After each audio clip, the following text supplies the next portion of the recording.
Hey, what's going on YouTube? This is the experience gain level guide that I found May 25th um, of this year by Hald Twin Pack. Now, I'll link this to everybody, but we're going to go into this because this is insane. Okay. So, first of all, your adventure mode unlocks your entire warband, letting all of your alts access to every zone and features right away, which is fine. Um, the introductory storyline is no longer mandatory. Adventure mode also lets you replay the main campaign for experience in any order you like, or skip it entirely and focus on other content like Delve Dungeons and World Quests. Getting a Warband member to level 90 grants 5% received experience boost for all other characters, stacking up 25 as follows. So this is cool. So I have two characters right now at level 90, so I'll get 10. 3 is 15, 4 is 20, and 5 is 25. Now, if you have a character, okay, you get a Warband EXP bonus. So you can do side quests on different alts instead of the main if you want to do reputations. War mode. If you're feeling brave, you can do war mode. This is the PvP system. Um, war mode can grant 10 to 20% EXP if you don't mind PvP risk. The extra XP you gain, you receive is based on how outnumbered your faction is on your server. The fewer allies you have around, the higher XP bonus. Um, Great way to speed up leveling. So we're going to get into that. So with the method I'm going to tell you to do right now to help you. The person who I know did this should have used that, and I'll tell you why.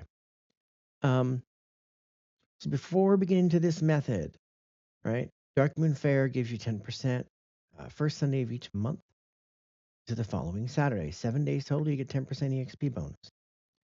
Midsummer Fire Festival is coming, by the way. Ribbon Dance Bonfire Blessing, get 10% between June 21st and July 5th, which is cool.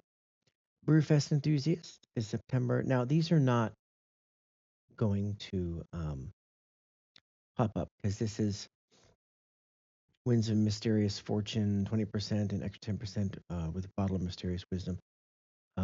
Current January 28th to March 22nd. Sorry, second.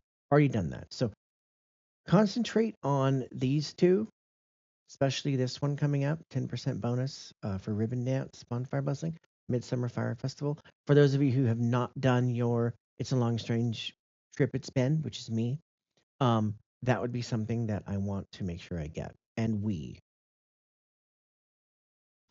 All right, time walking calendar. The close time walking event is June 3rd to July 7th. So this is the next one we've talked about in my last video.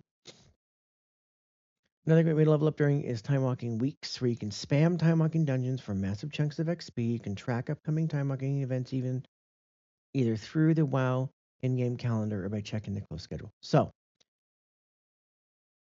leveling a character not the way I'm about to show you.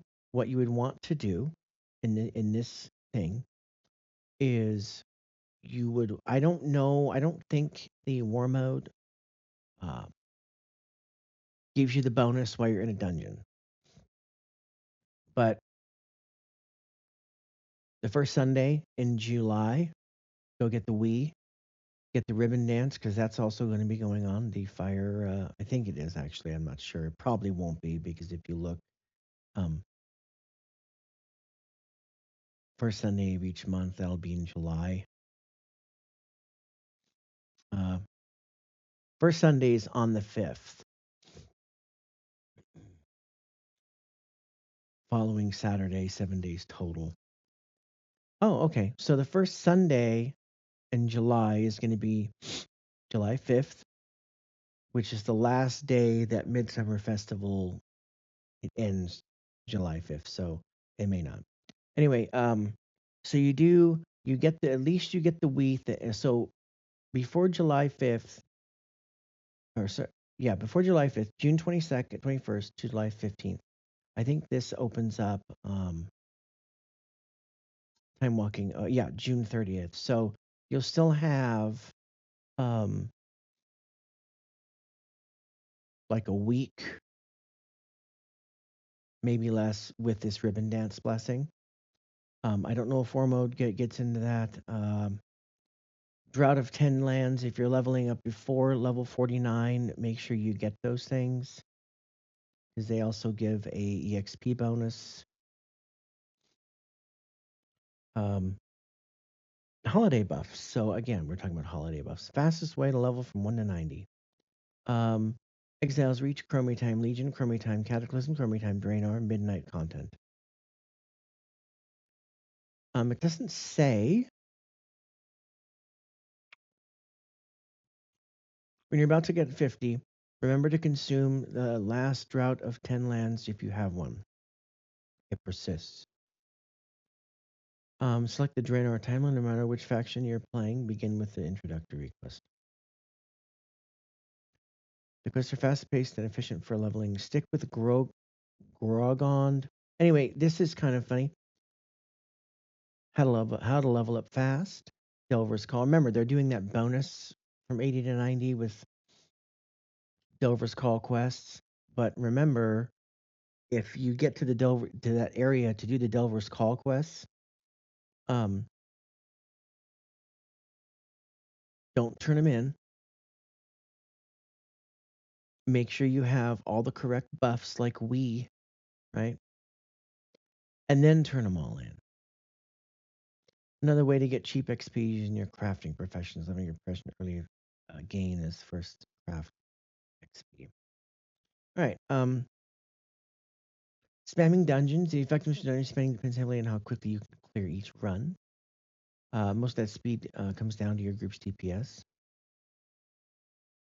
Queue times are almost non-existent for tanks and healers, so if you're a tank or healer, that's probably the best way. Void Assaults. I leveled my rogue with Void Assaults.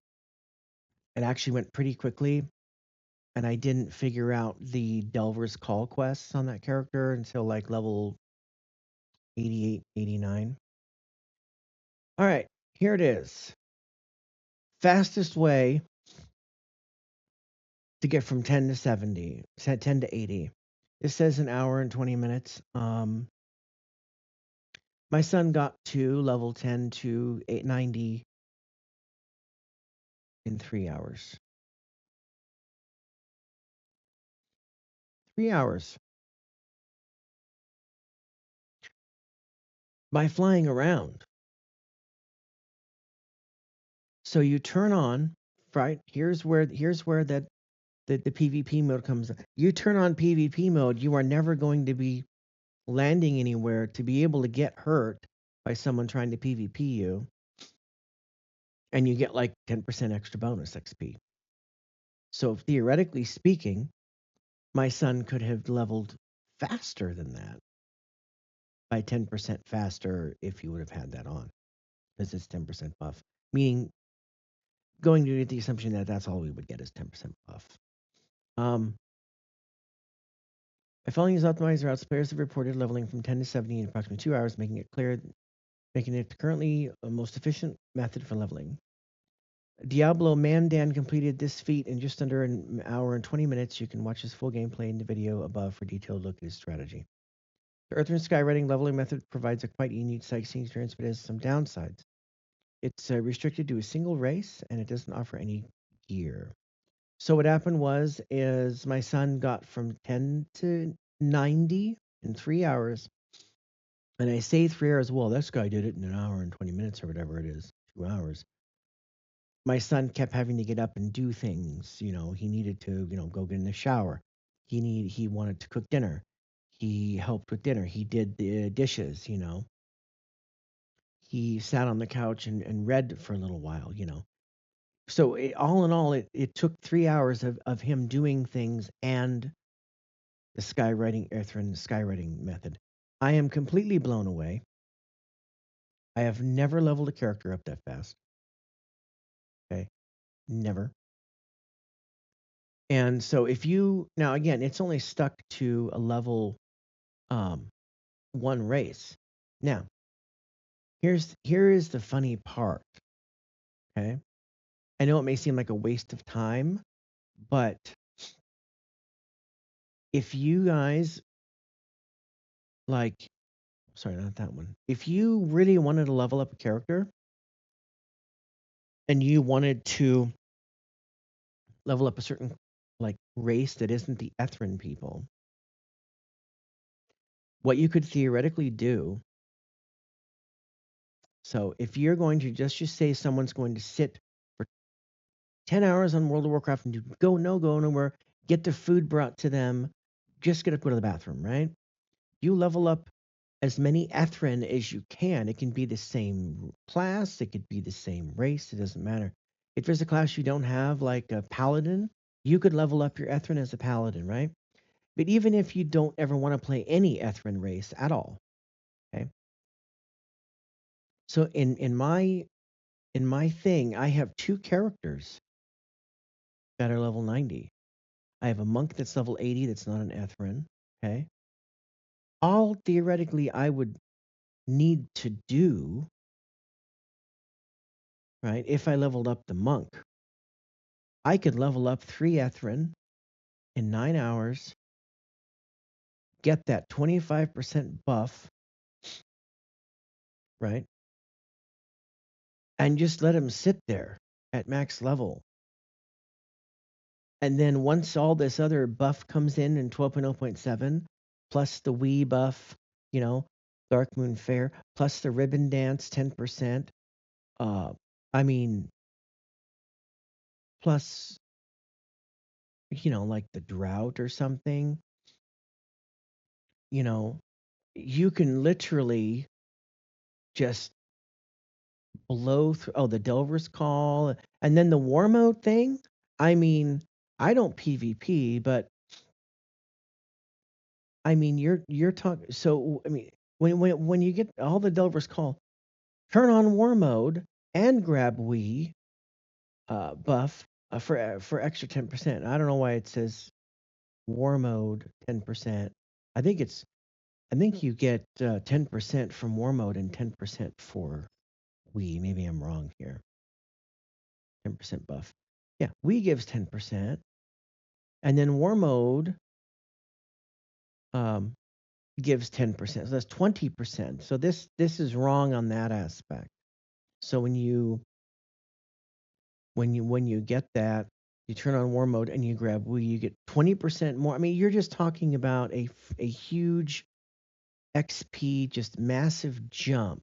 And all you have to do really is spend your time. If you're sitting there watching a movie and you don't really want to play the video game, really, all you have to do is make a level 10, make sure see, the other issue is my son's, some of the zones weren't open, so he had to spend some time opening them, which now that he knows how, it's really easy to go just blast through that. All you gotta do is fly around. Like that's it. You just poof. I mean, I can't even, mind blown.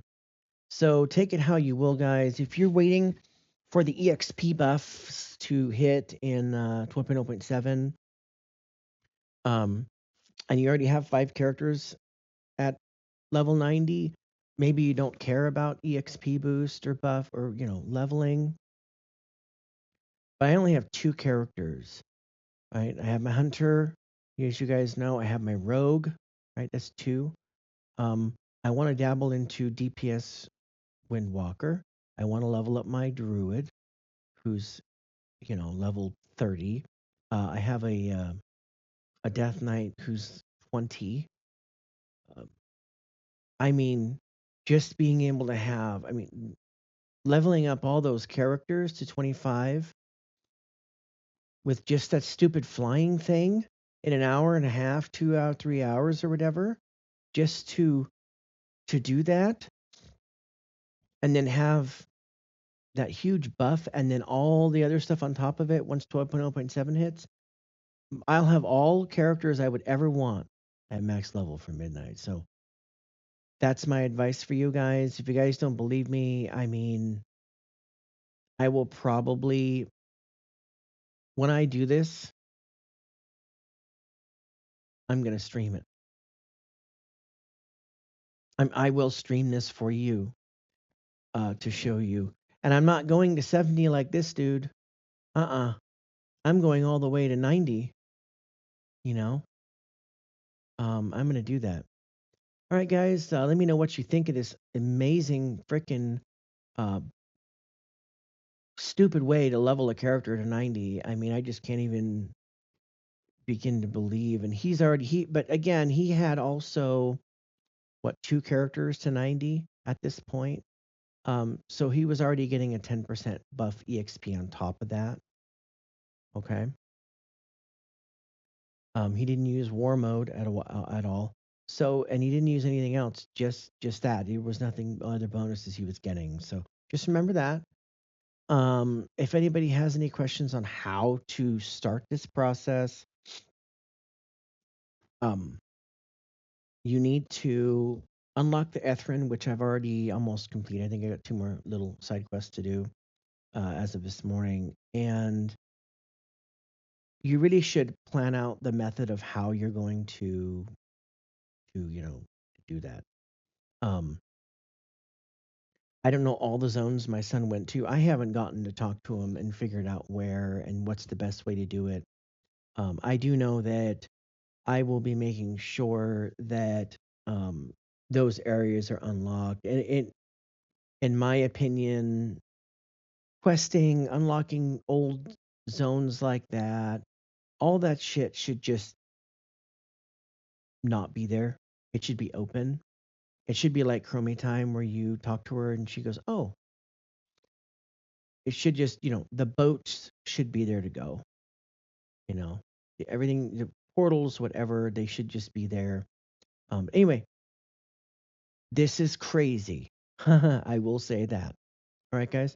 Let me know what you think. I'm going to talk about, I didn't get to talk about Midsummer Fire Festival rewards. I missed this. I was excited to talk to you guys about the EXP thing. Um, they added a new illusion, Sun Blossom. I guess it's that. Why they have a more like a chick in just underwear is beyond me. Um, Sun Festival's Painted Rock. That's an interesting looking mount.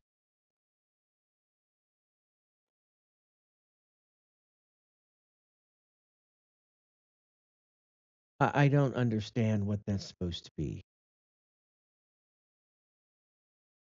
Yep, no, I have no idea. Guy with a huge butt plug on his head, it looks like. That's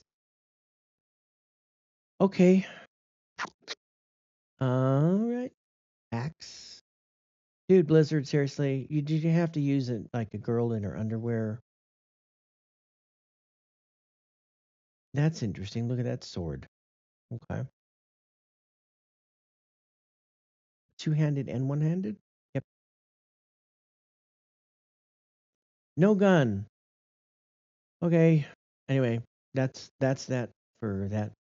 And the last thing is I want to talk to you guys about garrisons and housing. So here's my post. New garrisons be now garrisons being I don't know why the A is there. Central hub isn't it's not a good idea.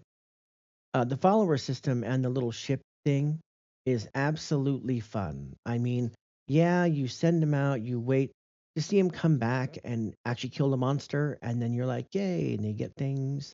Um,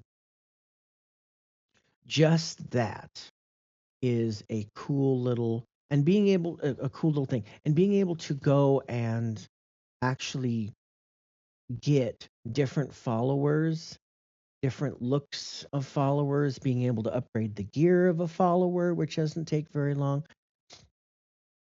Having a follower follow you around in Draenor, for example, because you can.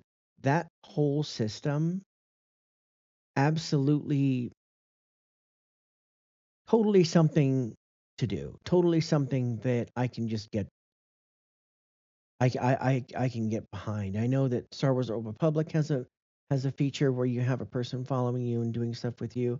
I know um, in Lord of the Rings Online for what very limited amount of time, which was like 2 hours I played. I did have a person that was following me around. Having an NPC to walk around and do things with you. Um, the follower system to me is just, I like it a lot. Okay. Maybe not the ships, but adding a follower type system to housing would be amazing. And the reason why I say that is I've been collecting decorations. I have a really nice little abode. Um, but other than that, that's it. I mean, yeah, you get like a statue from a raid, a Mythic Plus. You get, you know, things to put in your home, and that's fine. But whoever goes in my house and visits it, whoever goes in anybody's house is really, unless you're a streamer that goes and does like housing. Hey, let me look at this person's house. It looks cool, and seeing the people creativity, which is cool. But to be honest with you, that's all there is. I think it's sad. Um, I don't think that there needs to be profession tents or mining things like the mines or an auction house, except except maybe like fishing, 'cause we can fish in the housing area, and I know we can cook on some of the cooking tables that we have inside our home. But other than that, like getting followers and sending them out for 4 hours. Yeah, it's cool to have it there. Having Harrison Jones there and saying, "Oh, I'm going to go on this mission with these two other people," and then you go back to your house. It causes us to continually going back to our home. If you want to participate in that type of stuff, it gives us the ability, the need to go back to our home, do things. And a follower system you could implement, that's an evergreen thing where you could add in a follower to every expansion. You could add more missions for your followers to do from your central location, which is your home. Uh, every expansion, you could level up your followers and buff their gear. Every expansion, it is an evergreen system. You can collect different new followers every expansion. You could do things with them. I mean, to me, it's a win. It's a win for housing. It'll get more people attracted to that system. But again, you don't have to do the missions. You don't have to participate in them. It would be strictly for cosmetic items, maybe a little bit of gold here and there, like if you really wanted to do that. Okay. Um, you could even link it to the garrison resources. You can get resources that way for your garrison back in Draenor. Like you can still do that. You can incorporate so much stuff into a system like the follower system and make it an evergreen feature that Blizzard can continuously add onto, like housing. And think about it. You guys want different, our houses are dead, everybody. There's nothing happening inside. There's nothing alive in the home if you're not there. And even if you are, you're the only one there 9 times out of 10. The followers walking around, kind of like they are in the garrison, doing things. Um, you know, having even an NPC in my yard fishing from my pond, like having that Pangle there, having a follower inside, or just keep them inside the dang house. You know, have them just walking around and doing things. Have them interact. Makes your house feel like an actual living, breathing area instead of an area where it's a place and item and forget. That's what it is. I have almost all of the red not buffs, busts or effigies from Prey, Nightmare Prey, and they're just sitting there. I have a house within my house. I have my own house inside my home, right? And that inside house of a house is my hunter's lodge. That's all that's in there, though. It's just a bunch of items and there's nothing going on. I think that housing needs something more. Again, I'm not saying to put profession tents. I'm not saying to put an auction house. I mean, I'm just happy we got a mailbox. But having something else to do in housing other than place an item and forget, you know, if someone says my home is far from being a place, so they're doing little tweaks and updates and discovering new decor. I want to find a place for in my home. Yeah, but that don't take hours and hours. It took now the original part of my home when I made it, I had to redo because it just didn't look very good. Um, it actually looks like a living, breathing area. Like my home has a bazaar outside in one area, and in the other outside area, I have a home inside it, like a house within a house. You know, and then I have 3 stories worth of like places. I have a whole Amani section, and I have a pantry that has cool windows you can see inside the pantry. It's all enclosed. It's a walk-in pantry. I mean, you have these things, and it's good to have. But in all actuality, sure, yeah, you can go look at house tours. That's what I meant, house tours, and you can have your own ideas. But the problem is that at the end of the day, really think about the ending of a home. What at the very core is your house.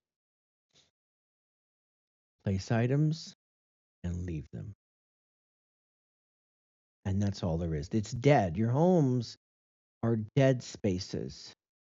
It's a dead space. There's nothing alive going on in your house. At least outside your home, outside in your garden and such, you have little critters walking around, like a fucking squirrel and a raccoon and shit. Fine, little bugs. But housing needs something, and I think followers and missions with those followers and collecting the different followers and upgrading the different followers as a system as a whole is a great idea. I think that it's something that Blizzard should really look into again and figure out what they can do and add that as an evergreen feature connected onto your home. Really. Well, let me know what you guys think. That is my take on it. I'm